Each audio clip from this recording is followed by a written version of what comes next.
कुठल्याही व्यक्तीला हे कसं कळू शकतं, की त्याला होणारा त्रास हा हृदयाशी निगडीत आहे. मग तो हार्ट अटॅक असो किंवा अदरवाईज असो. ह्याची काही आपल्याला अ, मानक मानक डिफाईन करता येऊ शकतात का?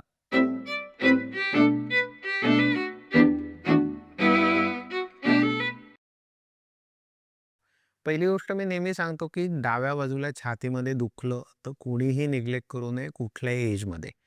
एक ग्रॉसमध्ये सांगायचं झालं तर नॉर्मली मी सांगतो, की हार्टची किंवा हृदयाची लक्षणं हे नेहमी एक्झर्शन नंतर येतात. श्रम केल्यानंतर, कष्ट केल्यानंतर. म्हणजे जसं तुम्ही चालताय, जिने चढताय, पळताय, त्यावेळेला छातीत दुखणं, दम लागणं, घाम येणं हे टिपिकल हृदयाचं लक्षण आहे. ह्याचा अर्थ दरवेळेला हेच असेल असं काही नाही. बऱ्याच वेळा काय होतं, की अटिपिकल प्रेझेंटेशन असतं. म्हणजे हृदयाचं दुखणं दोन्ही खांद्यामध्ये, खाली बेंबीपर्यंत, वरती अनुवटीपर्यंत जाऊ शकतं. त्यामुळे चेस्ट पेन झालेलं पहिली गोष्ट निग्लेक्ट करू नये. आपण मनाची समजूत करतो, की ॲसिडिटी आहे, तात्पुरतं काहीतरी झालंय, पण एक कमीत कमी ई-सी-जी डॉक्टरला दाखवणं हे करायला पाहिजे बेसिकली. आणि कुठली चेस्ट पेन झाल्यानंतर हॉस्पिटल्स अवेलेबल असतात आणि ही गंमत सांगतो लोकांना खूप ऑकवर्ड होतं, की रात्री 2 वाजता मला छातीत दुखतंय आणि मी आता काय करू? कुठला दवाखाना उघडा असेल? तर प्लीज सगळेजण हे समजून घ्या, की कुठल्याही हॉस्पिटलची कॅज्युअल्टी म्हणजे अपघात विभाग 24 तास उभा असतो आणि त्या ठिकाणी ई-सी-जी नक्की होऊ शकतो. त्यांचे बॅकअपला जे कन्सल्टंट असतात ते ई-सी-जी रिपोर्ट करतात. तर you are in safe place.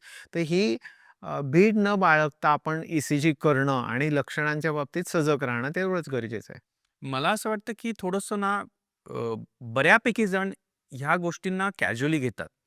म्हणजे रिसेंटली माझ्या एका मित्राला जो ई-एन-टी सर्जन आहे, 2 दिवस डिस्कम्फर्ट होता. ॲसिडिटीसारखे सिम्प्टम्स होते. पण तो इनो घे, गोळ्या औषधं घे, याच्यावर या गोष्टी पुढे ढकलत होता.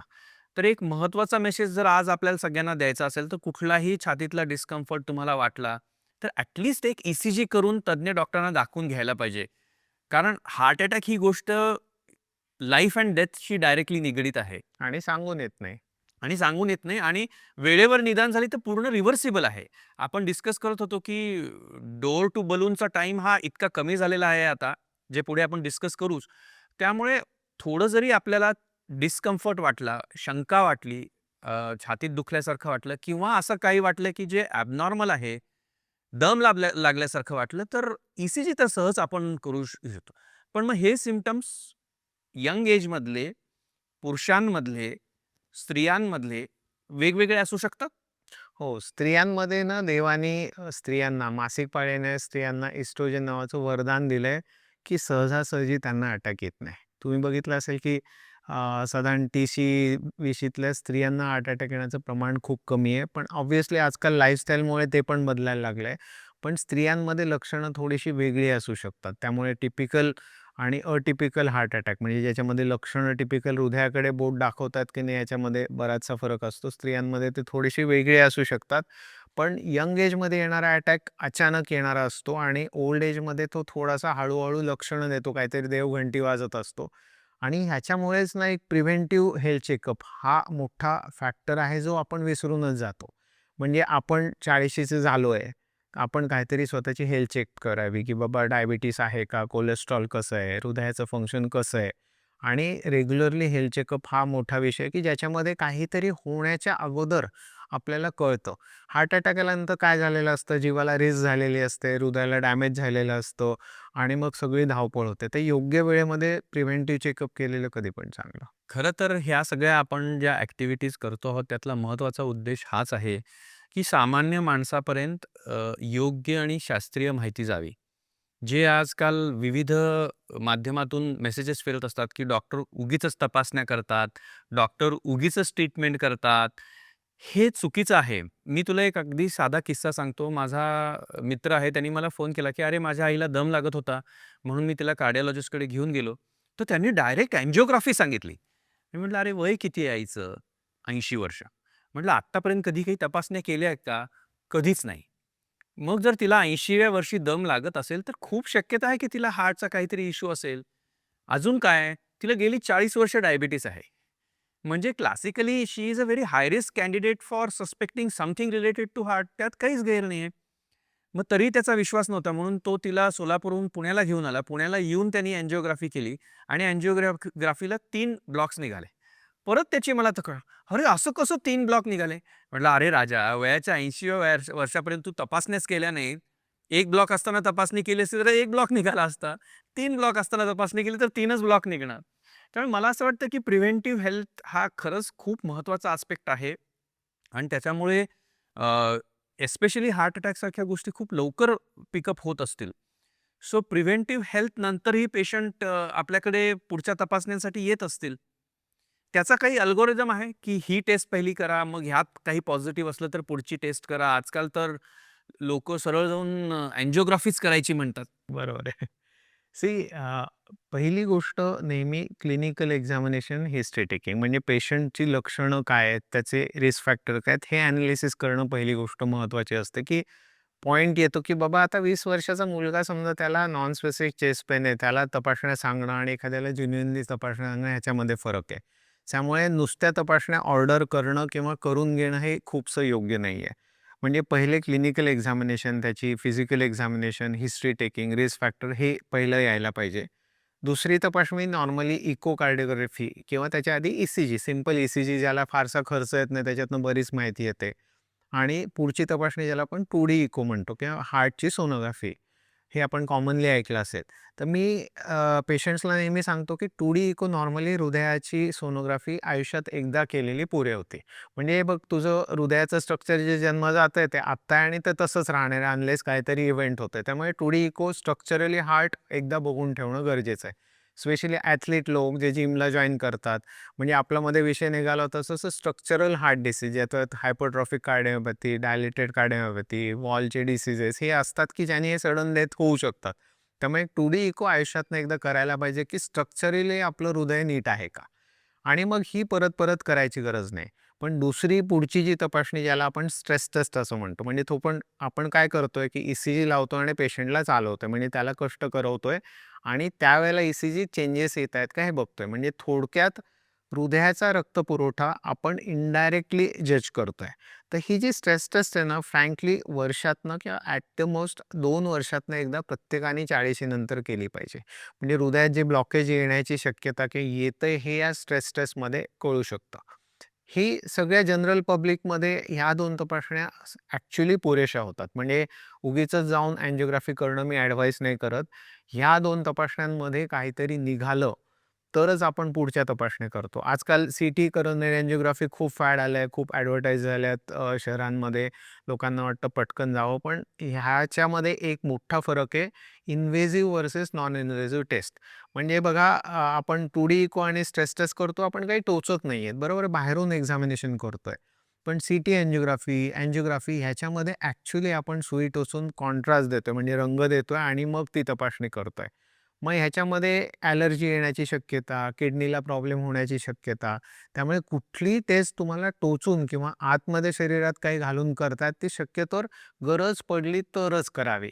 अनलेस आता तू सांगितलं, की तुझ्या मित्राला अँजिओग्राफी डायरेक्ट ॲडव्हाइस केली आणि तो कार्डिओलॉजिस्ट बरोबर होता. कारण त्याला लक्षणांवरून लक्षात आलं, की बाई 80 वर्षाची आहे, डायबिटीज आहे, चालल्यावर दम लागतो किंवा थोडंफार दुखत असेल. तरी त्याला ते नक्की माहिती होतं, की हिला कार्डियाक प्रॉब्लेम आहे. मग त्याच्यामध्ये अँजिओग्राफी सांगितली हे गैर नाही आहे, पण नॉर्मली आमचा प्रोटोकॉल असतो, की आधी 2D इको, स्ट्रेस टेस्ट आणि मग इंडिकेशन असेल तर इन्व्हेसिव्ह टेस्ट करावी. गंमत म्हणून खरंच करू नये. सो फ्रँकली म्हणजे असं फार रेअरली होत असेल, की सीटी कोरोनरी अँजिओ किंवा अँजिओग्राफीमध्ये काहीतरी दिसतंय, पण स्टेस टेस्ट नॉर्मल आहे. हो. याला ना आपण ना फॉल्स पॉझिटिव्ह आणि फॉल्स निगेटिव्ह स्ट्रेस टेस्ट म्हणतो. म्हणजे आपण असं बघूयात, की कुठली टेस्ट म्हणजे आपण ॲज अ डॉक्टर जाणतो, की प्रत्येक टेस्टमध्ये पॉझिटिव्ह आणि निगेटिव्ह रिझल्ट्स असतात, पण दरवेळेला ते खरे असतात काही नाही. म्हणजे त्या टेस्टचे ते लिमिटेशन असतात. म्हणजे बघ आता स्ट्रेस टेस्ट आपण केली, तर ती 20% लोकांमध्ये चुकू शकते. म्हणजे स्ट्रेस टेस्ट पॉझिटिव्ह आहे, स्ट्राँगली पॉझिटिव्ह पण अँजिओग्राफी नॉर्मल आहे, म्हणजे हृदयात काही नाही आहे किंवा स्ट्रेस टेस्ट निगेटिव्ह आहे आणि त्याला हृदयाचा प्रॉब्लेम होतो, हे दोन्ही दृष्टीने कारण हे बायोलॉजी आहे. 1+1=2 दरवेळेला असतंच असं नाही आहे. पण हे सगळ्या कॉन्टेक्स्टमध्ये आपण ॲनलाईज केलं, बाकीचे रिस्क फॅक्टर्स वगैरे, तर मग त्याची ॲक्युरसी जास्ती वाढत जाते. तसंच आता सांगतो, की सीटी करोनरी अँजिओग्राफी जी केली जाते, त्याची पण निगेटिव्ह प्रिडिक्टिव्ह व्हॅल्यू म्हणतो. म्हणजे सीटी करोनरी अँजिओग्राफी नॉर्मल असेल तर विषयच संपतो. It's a very good test, specially young लोकांमध्ये जी करायला हरकत नाही आहे. एल्डरली लोकांमध्ये काय होतं माहिती आहे, कॅल्शियम जमलेलं असतं रक्तवाहिनीभोवती आणि शेवटी सीटी काय आहे, शेवटी एक्स-रेचा प्रकार आहे आणि ते कॅल्शियमला पेनिट्रेट केलं नाही तर पाहिजे तसं इमेजिंग होत नाही. मग सीटी अँजिओग्राफी पण काहीतरी पॉझिटिव्ह आली त्याच्यामध्ये, तर ती बऱ्याच वेळा गोल्ड स्टँडर्ड अँजिओग्राफी बरोबर चुकते. त्यामुळे प्रत्येक टेस्टचे लिमिटेशन थोडे समजले आणि त्या तुमच्या तज्ञाला ते माहिती असतील, तर जास्ती योग्य प्रमाणे कुठली टेस्ट करायची एक्झॅक्टली आणि कुठल्या स्टेजला हे नक्कीच समजणार काय. सो त्यामुळे मला असं वाटतं, की परस्पर स्वतः निर्णय घेऊन करण्यापेक्षा एका तज्ञाला सोबत घेऊन या सगळ्या गोष्टींचा प्रोटोकॉल फॉलो करणं जास्त चांगलं होऊ शकतं. नक्कीच. म्हणजे याने अननेसेसरी खर्च पण वाचतो, स्ट्रेस पण वाचतो आणि काही टेस्टमध्ये नुकसान होण्याची शक्यता वाचते. हां, किंवा त्या टेस्ट रिलेटेड कॉम्प्लिकेशन्सचे परिणाम आपल्याला फेस करायला लागणार नाही. सो या अल्गोरिदममध्ये पहिले सिम्पलेस्ट टेस्ट आहे ई-सी-जी. त्याच्याबरोबर आवश्यक असेल तर ॲटलीस्ट एकदा 2D इको, त्याच्यानंतर स्ट्रेस टेस्ट, मग गरज पडली तर सीटी करोनरी अँजिओ किंवा डायरेक्ट अँजिओ. आणि अँजिओ म्हणजे अँजिओग्राफी आपण म्हणतो आहे. आपण मध्ये एक विसरतोय, की प्रत्येकाने ना आयुष्यात 30शी-40शी झाल्यानंतर आपल्याला डायबिटीज होतोय की नाही ह्याच्याकडे लक्ष, शुगर्स, HbA1c. दुसरी गोष्ट कोलेस्ट्रॉलकडे लक्ष. ह्या 2 गोष्टी मस्ट आहेत आणि स्पेशली तुम्हाला रिस्क फॅक्टर असतील. समजा तुमच्या फॅमिलीमध्ये खूप जणांना हार्टचे प्रॉब्लेम आहेत किंवा तुम्हाला डायबिटीज आहे किंवा ओबेसिटी आहे. तर ह्या काही रिस्क फॅक्टर असतील तर त्या जास्ती फ्रिक्वेंटली करणं गरजेचं आहे. सो हां, 40शीच्या टप्प्याचं काय लॉजिक आहे, की या सगळ्या गोष्टी 40शी नंतर कराव्यात, त्याच्या नंतर कराव्यात, ह्याच्यात काही सायन्स आहे? हो, मी तेच सांगतो, की जे अटॅक येण्याचं किंवा ब्लॉकेजेस येण्याचा प्रकार जो 40शी नंतर आहे, जो कोलेस्ट्रॉल जमून होतो, अगेन्स्ट 20शी-30शीमध्ये होणारा अचानक हार्ट अटॅक असतो. म्हणजे समजा क्लॉटच होत असेल, तर ते या रूटीन टेस्टमध्ये ते कॅचअप होत नाही. मग त्यामुळे अशी काही आत्ता तरी यंग एजमध्ये नाही, समजा 25 वर्षाचा मुलगा पकडूयात, की अशी काही प्रिडिक्टिव्ह टेस्ट नाही आज अवेलेबल, की ज्याच्यामध्ये आपल्याला कळेल, की याला पुढचे 10 वर्ष अटॅक येणार आहे की नाही. त्यामुळे हा एज ग्रुप वेगळा आहे, की जिथे सडन क्लॉटिंगमुळे अटॅक येतो. म्हणून मी ते 40शीच्या आधीचं आणि 40शीचं नंतर असं ते वर्गीकरण सो करतो. इफेक्टिव्हली 40शीच्या आधीचे येणारे हार्ट अटॅक जसं तू म्हटलास तसं वेगळे असतात बिहेवियर वाईज आणि 40शी नंतर येणारे हार्ट अटॅक हे वेगळे असतात बिहेवियर वाईज. एक कुठलीतरी गोष्ट ज्या सिच्युएशनमध्ये दिवसातल्या 24 तासात कधीही तुम्हाला असं जर वाटत असेल, तर तुम्ही पुढचा मागचा विचार न करता ताबडतोब हॉस्पिटलच्या इमर्जन्सी रूममध्ये जायला पाहिजे. असं काही आपल्याला सांगता येईल? जेव्हा छातीत दुखणं थांबत नाहीये, स्पेशली तुम्ही इनो-विनो घेऊन बघताय. दुसरी गोष्ट दम लागतोय आणि घाम येतोय. घाम जेव्हा येतो ना, तेव्हा एक सांगतो बॉडी वॉर्निंग देत असते, की काहीतरी गडबड होते. बॉडीला कळत नाही, शरीराला कळत नाही, की काय होतंय, पण body is throwing a signal, की डबडबून घाम येतोय, चेस्ट पेन होतंय, तर obviously you should go to casualty. त्याच्यामध्ये दिरंगाई करायला नको. सो हार्ट अटॅकशी सारखे कुठलेही सिम्प्टम्स तुम्हाला आले आणि त्याच्यावर तुम्ही घरगुती उपाय केले आणि तरीही तुम्हाला जर रिलीफ वाटत नसेल, तर it is better false alarm असला तरी चालेल, पण ॲटलीस्ट जाऊन एक ई-सी-जी करून घ्या, असं म्हणायला हरकत नाही. हो, म्हणजे पॅनिक होण्याचं कारण नाहीये, पण छोटी गोष्ट आहे, की आपण नुसता ई-सी-जी, ब्लड प्रेशर बघितलं तर त्यातनं बऱ्याचशा गोष्टी कळतात. एक मेडिकल सुपरविजन खाली जाऊन आलं तर तुम्हाला धोका होत नाही. आपण मध्ये बघितलं 1-2 हिरोचं रात्री दुखलं, पाणी पिऊन वगैरे झोपला, सकाळी वॉज फाउंड डेड. सो हे अव्हॉइड होईल. म्हणजे संकोच न बाळगता किंवा पॅनिक न होता शांतपणे जाऊन ई-सी-जी केलेला कधीही चांगला. Better a false alarm than a final good bye.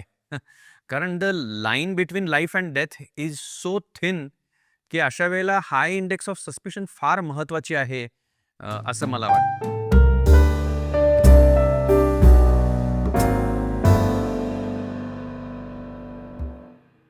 आजचा व्हिडिओ पाहिल्याबद्दल खूप खूप धन्यवाद. तुमच्याकडे काही प्रश्न असतील तर कमेंटमध्ये नक्की विचारा. तुम्हाला हा व्हिडिओ आवडला असेल, उपयोगी वाटला असेल, तर नक्की लाईक करा, शेअर करा आणि सबस्क्राईब करा.